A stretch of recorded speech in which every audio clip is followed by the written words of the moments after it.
A middle aged female patient, not a known case of DM, was apparently normal 2 months back. Gradually started developing generalized body ache, which is associated with stiffness of upper limbs, slowness of movements, and altered gait. For all these complaints, initially consulted a doctor, but patient didn't get relief. Later, by the advice of her relative, she consulted to our hospital. Patient got 80% of relief after 10 days of panchakarma and oral medication.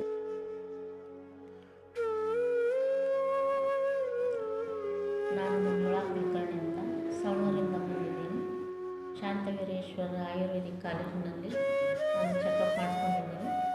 ಕೈ ನೋವು, ಆಮೇಲೆ ಕಾಲು ನೋವು, ಬಲಗಡೆ ಭಾಗೆಲ್ಲ ಯಾವ move ಆಗ್ತಿದ್ದಿಲ್ಲ. ಇಲ್ಲಿ Siddanagouda sir ಅಂತ ಅವ್ರ ಕಡೆ ತೋರಿಸ್ಕೊಂಡಿದ್ದೀನಿ. ಈಗೆಲ್ಲ ನನಗೆ ಅವ್ರು ಮಾಡಿದ ಔಷಧ ಗುಳಿಗೆ ಆಮೇಲೆ ಪಂಚಕರ್ಮ ಇದರಿಂದ ನನ್ನ ಕೈ ನೋವು ಕಾಲು ನೋವು ಎಲ್ಲ ಈಗ ನನಗೆ